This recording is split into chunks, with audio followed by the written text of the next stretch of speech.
जैसा कि हमने पिछले एपिसोड में देखा था, डियोक्चोल और सनवू आपस में लड़ रहे होते हैं, तभी वहाँ पे प्राइम मिनिस्टर की एंट्री होती है, जिसकी वजह से उन दोनों का ध्यान ही उनकी तरफ जाता है। वो दोनों जैसे प्राइम मिनिस्टर को देखते हैं, वो दोनों अपना झगड़ा छोड़ के प्राइम मिनिस्टर के सामने खड़े हो जाते हैं और उन्हें ग्रीट करते हैं। और उन दोनों के साथ ही साथ बाकी सभी कमीशन क्लैन के लीडर भी प्राइम मिनिस्टर के सामने खड़े हो जाते हैं और उन्हें रिस्पेक्ट देते हैं, इज्जत देते हैं। तभी प्राइम मिनिस्टर जैसे ही वहाँ पे आके खड़े होते हैं तो उनका ध्यान सनवू के ऊपर जाता है। वो जैसे ही सनवू को देखते हैं तो अपने मन के अंदर सोचते हैं, तो अच्छा ये है यून क्लैन का लीडर यून सनवू, ये दिखने में तो काफी ज्यादा जवान है, मुझे माफ करना बच्चे, आज जो तुम्हारे साथ यहाँ इस टेस्ट के अंदर होने वाला है उसके लिए मैं अपने आप को कभी भी माफ नहीं कर पाऊंगा। फिर वो सभी लोगों से कहते हैं कि यहाँ पे जितने भी कमीशन क्लैन के लीडर है, उनके एग्जीक्यूटिव, वो सभी लोग मेरे रूम के अंदर आए और बाकी सब यहाँ पे जितने भी लोग है वो सभी लोग बाहर रुक के इंतजार करे, कोई भी उनके अलावा अंदर नहीं आएगा। यही कहकर प्राइम मिनिस्टर पीछे की तरफ मुड़ जाते और अपने कमरे के अंदर वापस लौट जाते हैं। उनके कमरे के अंदर वापस लौट जाने के बाद सभी कमीशन क्लैन के लीडर और उनके एग्जीक्यूटिव उनके पीछे पीछे उनके कमरे के अंदर जाते हैं, जिन्हें देख के प्राइम मिनिस्टर कहते हैं कि यहाँ पे जितने लोग भी आए हैं, पहले तो मैं उन्हें कांग्रेचुलेशन करना चाहता हूँ, क्योंकि यहाँ पे जितने लोग भी खड़े हैं उन सभी लोगों ने सिलेक्शन के कंडीशन को फुलफिल किया है, उसके बाद ही उन्होंने यहाँ पे खड़े होने के अधिकार को पाया है और साथ ही साथ एक गोल्डन अपॉर्चुनिटी को लिया है। जबकि मैंने तुम सभी लोगों को बधाई दे दी है, तो चलो अब हमारे मेन मुद्दे पे आया जाए। गवर्नमेंट ने 3 कमीशन मिशन को निकाला है, जिन तीनों मिशनों को तुम में से किसी 3 लकी इंसानों को दिया जाएगा। या मैं ये कहूँ, आज जो टेस्ट होने वाला है उसके अंदर फर्स्ट, सेकंड और थर्ड प्लेस के अंदर जो कमीशन क्लैन आएंगे उन सभी कमीशन क्लैन को एक एक मिशन दिया जाएगा, जिन सभी मिशनों को उन सभी क्लैन को पूरा करना होगा। अगर वो सभी क्लैन उन सभी मिशन को पूरा कर लेते हैं तो उन्हें काफी ज्यादा भारी मात्रा में इनाम दिया जाएगा। तो चलो अब मैं तुम सभी लोगों को मिशन के बारे में बताता हूँ कि आखिरकार मिशन क्या है। जो भी क्लैन, जो भी इंसान थर्ड प्लेस के ऊपर आएगा उसे काफी ज्यादा प्रीशियस हब एंड फ्लावर दिया जाएगा रॉयल पैलेस में पहुंचाने के लिए। और फिर सेकंड नंबर पे जो कमीशन क्लैन आएगा उसे मिलिट्री के इक्विपमेंट पहुंचाने के लिए मिशन दिया जाएगा, उन्हें सेफ्टी से मिलिट्री के इक्विपमेंट पहुंचाने होंगे। और आखिर और फाइनल जो फर्स्ट प्लेस पे आता है उस कमीशन क्लैन को प्रिंसेस को गार्ड करने का मिशन दिया जाएगा। उस कमीशन क्लैन को प्रिंसेस को गार्ड करते हुए माउंट जेंजियांग से बेजिंग के रॉयल पैलेस तक उन्हें सेफली पहुंचाना होगा।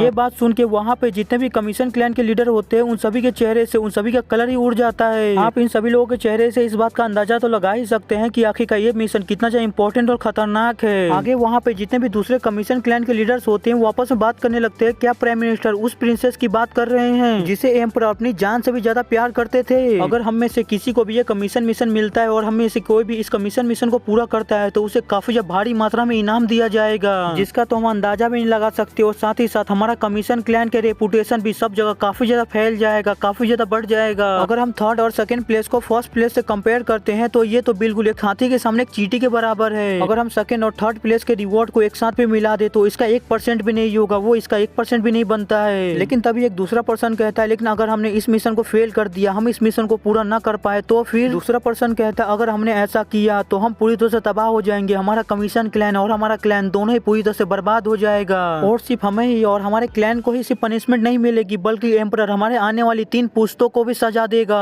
ये सुनकर तो वहाँ पे जितने भी कमीशन क्लैन के लीडर खड़े होते हैं वो पूरी तरह से घबरा जाते हैं, उनकी सबकी खुशी अब डर में बदल जाती है। आगे प्राइम मिनिस्टर सभी लोगों से कहते हैं कि चलो अब मैं तुम सभी लोगों को सिलेक्शन टेस्ट की डिटेल्स को अनाउंस करने वाला हूँ, इसलिए सभी लोग ध्यान से सुनना। कमीशन क्लैन के अंदर जो सबसे ज्यादा इंपॉर्टेंट फंडामेंटल इंपॉर्टेंट चीज होती है वो होती है पावर और एबिलिटीज। अगर तुम्हारे पास पावर और एबिलिटी है तो तुम जिन्हें भी स्काउट कर रहे हो, तुम्हारे पास जो भी है मटेरियल्स हो, रेयर हब्स हो या लोग हो, तुम जिन्हें भी स्काउट कर रहे हो, तुम सभी लोगों को आने वाले खतरे से बचा पाओगे, उन्हें डिफेंड कर पाओगे। लेकिन यहीं पे अगर तुम्हारे पास पावर एबिलिटीज ना हो तो तुम जिसे भी चीज को, जिसे भी स्काउट कर रहे हो, तुम उन सभी को खो दोगे। इसकी वजह से तुम्हारा ये जो टेस्ट होने वाला है वो इसी के बेस पे होने वाला है। तुम अपने सामानों को डिफेंड करोगे अपने दूसरे क्लैन से।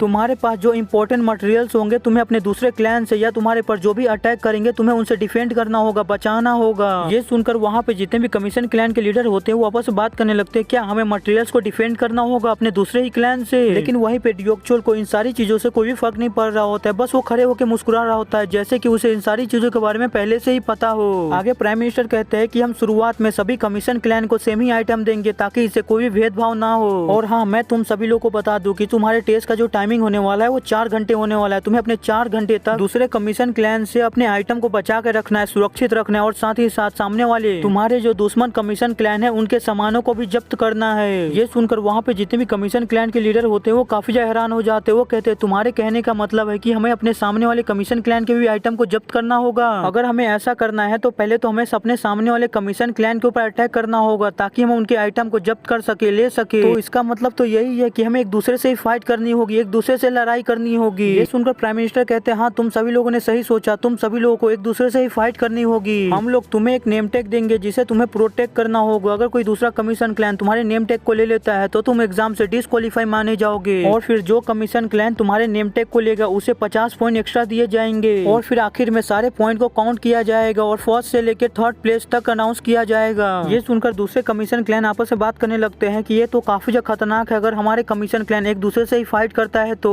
क्योंकि यहाँ पे और भी ऐसे दूसरे काफी ज्यादा कमीशन क्लैन है जो हम सभी से काफी ज्यादा पावरफुल है। तभी एक पर्सन अपना हाथ उठाता है और प्राइम मिनिस्टर से कहता है प्राइम मिनिस्टर एक मिनट, मुझे आपसे कुछ पूछना है। क्या यहाँ पे जो मार्शल आर्टिस्ट आए हैं अपने वेपन के साथ, वो अपने वेपन के साथ इस टेस्ट के अंदर हिस्सा लेंगे? ये सुनकर डियोक्चुल के बाजू में जो वुलेन ग्रुप का मेंबर होता है वो कहता है आखिरकार ये किस तरह का बेकार सवाल है। यहाँ पे जो मार्शल आर्टिस्ट अपने वेपन को लेके आए वो सभी लोग अपने वेपन के साथ ही इस टेस्ट के अंदर हिस्सा लेंगे, लेकिन तुम्हारे सवाल को देख के लग रहा है कि तुम्हारे पास इतना ज्यादा पावरफुल मार्शल आर्टिस्ट नहीं है जो हम सभी लोगों का सामना कर सके। अगर सच में ऐसा है तो तुम सभी लोगों को अपने कमीशन क्लैन को वापस लेके लौट जाना चाहिए, क्योंकि तुम्हारे जैसे किसी कमजोर कमीशन क्लैन की यहाँ पे कोई भी जगह नहीं है। अगर तुम फिर भी नहीं मानते हो तो तुम सभी लोग मेरी बात को याद रखना कि तुम्हारा कमीशन क्लैन सबसे पहले एग्जाम से एलिमिनेट होगा। ये सुन के उन सभी लोगों को काफी ज्यादा गुस्सा आ रहा होता है, लेकिन वो लोग उसे कुछ बोल नहीं पाते हैं क्योंकि वो उन सभी लोगों से काफी ज्यादा पावरफुल होता है। तभी फिर प्राइम मिनिस्टर कहते हैं कि हाँ वो बिल्कुल सही कह रहा है, ये एक टेस्ट समझ के हम इसके अंदर वेपनों को यूज करने के लिए बैन नहीं लगा सकते हैं, वेपनों को यूज करने के लिए मना नहीं कर सकते हैं, इसलिए इस टेस्ट के अंदर ओरिजिनल वेपन का यूज किया जाएगा। अगर मैं दूसरे शब्दों में कहूँ तो ये टेस्ट काफी ज्यादा खतरनाक और क्रूअल होने वाला है, और इस टेस्ट के दौरान कोई भी दुर्घटना होती है या कोई भी मारा जाता है तो इसे एम्परर के लिए एक बलिदान के तौर पे देखा जाएगा और इसे नजरअंदाज कर दिया जाएगा।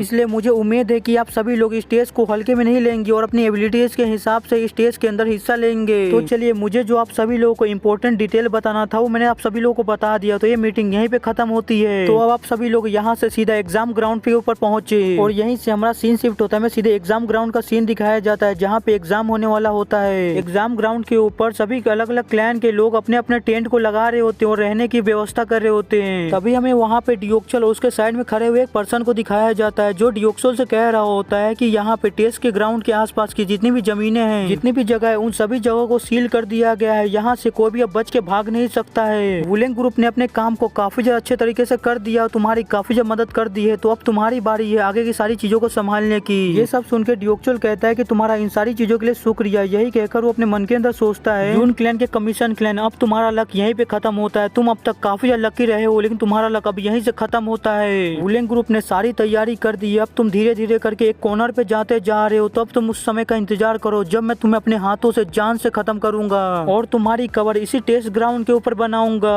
और खास करके यून क्लैन के लीडर यून सनवू, तुम तैयार रहना, मैं तुम्हें एक बहुत ही ज्यादा दर्दनाक मौत दूंगा। डियोक्चुअल ये सब सोच ही रहा होता है कि तभी उन दोनों को काफी ज्यादा आवाजें सुनाई देने लगती है, जिसकी वजह से उन दोनों का ध्यान उस तरफ जाता है और लोग उस तरफ देखने लगते हैं। तभी उन दोनों के पास एक सोल्जर अर्जेंट अर्जेंट चिल्लाता हुआ आ रहा होता है, जिसे देख के डियोक्चुअल के बाजू में खड़ा पर्सन कहता है आखिरकार क्या हुआ, क्या मैटर है। वो सोल्जर बताता है कि वहाँ पे चलिए, वहाँ पे कोई जबरदस्ती घुस आया है। ये सुनकर वो पर्सन काफी ज्यादा हैरान हो जाता है। वो कहता है क्या यहाँ पे कोई जबरदस्ती घुस आया है, कहाँ पे है वो। तभी हमें उस जगह का सीन दिखाया जाता है जहाँ पे वो पर्सन जबरदस्ती घुस आया हुआ होता है। उसके सामने काफी सारे सोल्जर अपने हाथ में वेपन लिए खड़े होते हैं, जो उसे कह रहे होते हैं कि यहीं पे रुक जाओ, आखिरकार तुम अपने आप को समझते क्या हो कि तुम यहाँ पे जबरदस्ती घुसते हुए आ रहे हो। ये जगह डायरेक्ट एम्परर के कंट्रोल में है, इसलिए यहाँ से वापस लौट जाओ, वरना तुम्हारे लिए बिल्कुल भी अच्छा नहीं होगा, तुम्हारे ऊपर काफी ज्यादा मुसीबत आ सकती है। ये सुनकर वो पर्सन कहता है तुम सभी लोग कितने बड़े बेवकूफ हो, अगर मुझे इन सारी चीजों से फर्क पड़ता तो मैं यहाँ पे आता ही क्यों। ये सुनकर तो वो सारे सोल्जर और भी ज्यादा घबरा जाते हैं, वो धीरे धीरे करके पीछे हटने लगते हैं। तभी हमें दिखाया जाता है वो कोंदा कोई और नहीं, उन सारे बैंडिट्स का लीडर होता है, जिसका मैं नाम भूल चुका हूँ। इसका नाम मैं अगले एपिसोड में बताऊंगा। आगे वो बैंडिट्स का लीडर कहता है मैं यहाँ पे अपने यंगर ब्रदर के टेस्ट को देखने आया हूँ, अगर मैं यहाँ पे अपने यंगर ब्रदर के टेस्ट को देखने नहीं आया होता तो तुम सभी लोग जिन्होंने मेरे रास्ते को रोक कर रखा है उन सभी लोगों के सर अभी धड़ से अलग होते। और यहीं पे आज का हमारा ये एपिसोड खत्म होता है। अगले एपिसोड में इस बैंडिट का नाम मैं आप सभी लोगों को बताऊंगा और इसके आगे क्या होगा ये जानना है तो हमारे चैनल को सब्सक्राइब कर लीजिएगा और वीडियो पसंद होगा तो लाइक कर दीजिएगा, नहीं और फिर लाइक कर दीजिएगा, चैनल को सब्सक्राइब कर दीजिएगा। मिलते हैं अगले एपिसोड में, बाय।